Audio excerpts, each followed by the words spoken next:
மதுரை திருப்பரங்குன்றம் அருகே உள்ள கண்மாயில் மீன்பிடிக்க விரிக்கப்பட்ட வலையில் சிக்கிய மலைப்பாம்பு வனத்துறையினரிடம் ஒப்படைக்கப்பட்டது. விளாச்சேரி முனியாண்டிபுரம் கண்மாயில் குத்தகைதாரர்கள் மீன்பிடிப்பதற்காக வீசிய வலையை வெளியே எடுத்தபோது பாம்பு சிக்கி இருப்பது தெரியவந்தது. இதனையடுத்து பாம்பு பிடி வீரர் மற்றும் தீயணைப்பு துறையினருக்கு தகவல் தெரிவிக்கப்பட்டது. அவர்கள் வந்து பாம்பை வலையிலிருந்து மீட்டு வனத்துறையினரிடம் கொடுத்தனர். வைகை ஆற்றிலிருந்து திறந்துவிடப்படும் தண்ணீரில் மலைப்பாம்பு வந்திருக்கலாம் என வனத்துறையினர் தெரிவித்தனர். மேகதாது அணை கட்டுவதற்கு எதிர்ப்பு தெரிவித்து திருவாரூர் மாவட்ட ஆட்சியர் அலுவலகம் முன்பாக ஆர்ப்பாட்டம் நடைபெற்றது. காவிரி ஒழுங்காற்றுக்குழு மற்றும் காவிரி மேலாண்மை வாரியம் தமிழகத்திற்கு தேவையான நீரை பெற்றுத்தர வேண்டும். உச்சநீதிமன்ற உத்தரவுப்படி கர்நாடகா ஆண்டிற்கு 177.25 TMC தண்ணீர் திறக்க வேண்டும் என்பன உள்ளிட்ட கோரிக்கைகள் முன்வைக்கப்பட்டன. 100க்கும் மேற்பட்டோர் ஆர்ப்பாட்டத்தில் பங்கேற்று கண்டன முழக்கங்களை எழுப்பினர்.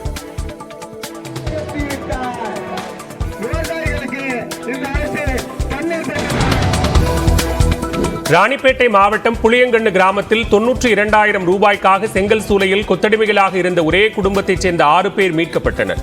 திருச்சென்னையைச் சேர்ந்த காமாட்சி, கார்த்திக், சத்யா மற்றும் 18 வயதுக்குட்பட்ட 2 பேர், சாமந்திபுரத்தைச் சேர்ந்த கார்த்திக் ஆகியோர் சுரேஷ் என்பவரின் செங்கல் சூளையில் கொத்தடிமைகளாக இருந்தனர். இதுகுறித்து தகவல் அறிந்த ராணிப்பேட்டை சார் ஆட்சியர் மனோன்மணி நேரில் சென்று விசாரணை நடத்தி அனைவரையும் மீட்டார். பழைய ஆயக்கட்டு பாசன பகுதிகளுக்காக அமராவதி அணையிலிருந்து தண்ணீர் திறக்கப்பட்டுள்ளது.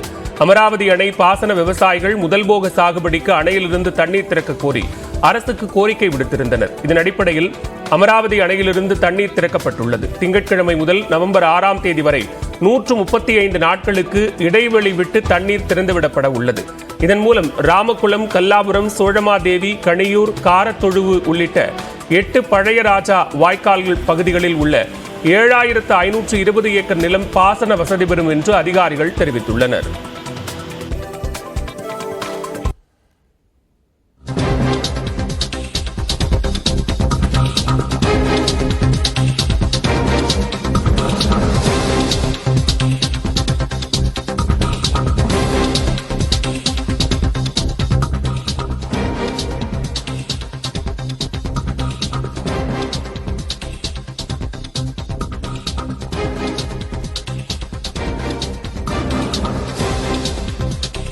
தற்போதைய அண்மை செய்தியை பார்த்துக் கொண்டிருக்கிறோம். தமிழகம் முழுவதும் பல்வேறு இடங்களில் நடைபெற்று வரக்கூடிய அகழாய்வில் புதிய பொருட்கள் கண்டெடுக்கப்பட்டிருக்கின்றன.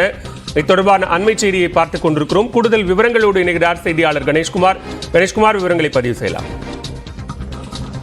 பாலா, விருதுநகர் மாவட்டம் வெம்பக்கோட்டையில் 3ஆம் கட்ட அகழ்வாராய்ச்சி பணியானது கடந்த 18ஆம் தேதி முதல் துவங்கி வேகமாக நடைபெற்று வருகிறது. இதுவரை 3 அகழாய்வு குழிகள் தோண்டப்பட்டிருக்கக்கூடிய நிலையில் இந்த அகழாய்வில் 30.7 மில்லிமீட்டர் உயரமும் அதே போல 25.6 மில்லிமீட்டர் அகலமும் கொண்ட சுடுமண்ணால் ஆன அழகிய வேலைப்பாடுகளுடன் கூடிய பெண்ணின் தலைப்பகுதி ஒன்று கண்டறியப்பட்டிருக்கிறது. இது தொல்லியல் ஆராய்ச்சியாளர்கள் மத்தியில் ஒரு மிகுந்த நம்பிக்கையை ஏற்படுத்தி இருக்கிறது. இதே போல வெம்பக்கோட்டை அகழ்வாராய்ச்சியின் முதல் கட்ட அகழாய்வின் போதும் இதே போன்ற ஒரு சுடுமண்ணாலான பெண்ணின் உருவ பொம்மை என்பது கண்டறியப்பட்டிருக்கக்கூடிய நிலையில் இரண்டாவதாக தற்போது இந்த பொம்மை கண்டறியப்பட்டிருக்கக்கூடிய ஒரு நிகழ்வு என்பது தொல்லியல் ஆராய்ச்சியாளர்கள் மத்தியில் ஒரு மிகுந்த நம்பிக்கையும் அடுத்தடுத்து இன்னும் பல்வேறு தொன்மையான பொருட்கள் கிடைக்கும் என்ற ஒரு ஆர்வத்தையும் ஏற்படுத்தி இருக்கிறது. அதே போல தமிழக அரசின் சார்பாக கிருஷ்ணகிரி மாவட்டம் சென்னானூர் அகழாய்வில் தற்போது உடைந்த புதிய கற்கால கருவி ஒன்றும் கிடைக்கப்பட்டிருக்கிறது. இந்த கருவியை பொறுத்தவரை 53 சென்டிமீட்டர் ஆழத்தில் நீளம், அதாவது 6 சென்டிமீட்டர் மற்றும் அகலம் 4 சென்டிமீட்டர் அகலம் கொண்ட இந்த கருவி என்பது புதிதாக கண்டறியப்பட்டிருக்கிறது.